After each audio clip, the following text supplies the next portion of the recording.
Hi, welcome to Forge Drops. This is Lilian Silva. I'm the Forge specialist at Clemson Universe, and today I'm talking about nutrient recycling on pastures on this Forge Drops video. So let's get started. So, in general,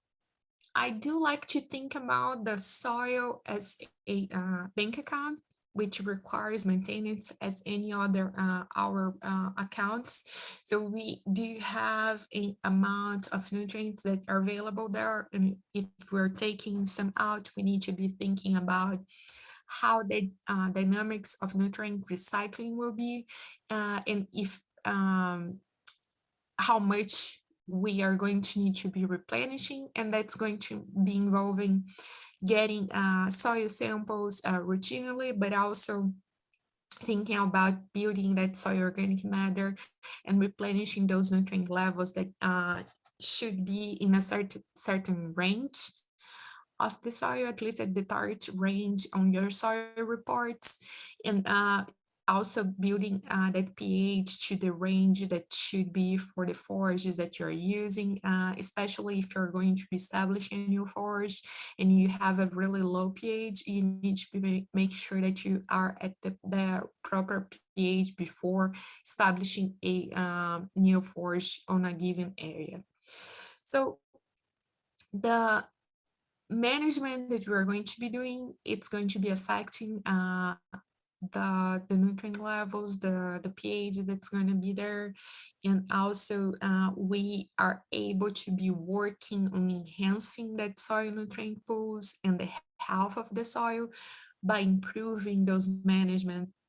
practices that we're going to be doing and improving the quality of the forage and even the diverse of the forest through them helps with building up that soil structure, that soil nutrient dynamics, and that's what really it's something that we need to be working on. So when we're thinking about nutrient cycling, we're thinking about this portion here in the middle, but we do need to be thinking about what are the imports, so the fertilizer that we're putting there, or the if we're using legumes, or if we have the animals grazing, that manure, that urine will also be imports to that system that's going to be replenishing those nutrients. And then we will have the exports, which are the animals that we're selling, the hay that we're selling, or the losses that we're going to have on a given area. So when we are going to think about improving that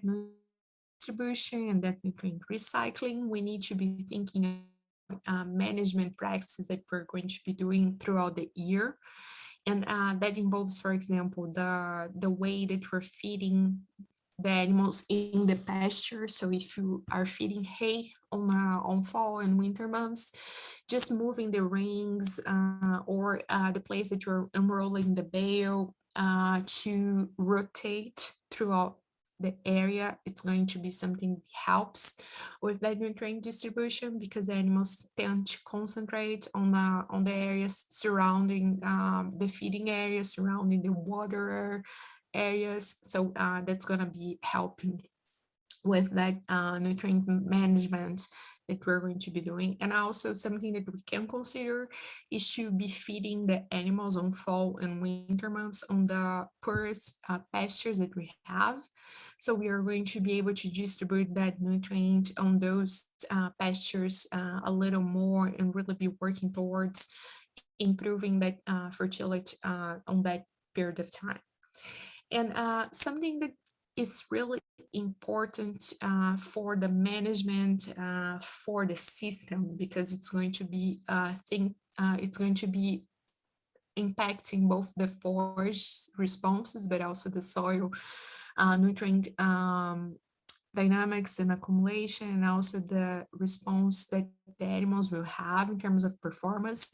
is how we are going to be managing that grazing on grazing systems. So adopting rotational grazing is a tool that can help really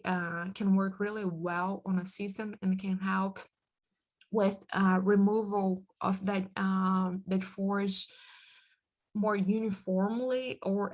even just having a better timing for when we have a good balance between distribution, between accumulation of forages, and also the quality of that forage that we're having there, but also will help with the redistribution of the excreta on a given area, and then with the regrowth period that we're going to give the plant to rest, it's going to allow that nutrient to be recycled and be used on the forage. So using rotational management for your grazing paddocks, your grazing pastures will be really uh, a ally that we can use for optimizing the persistence, the longevity of the pastures, but also how we are going to be improving that nutrient recycling on the system.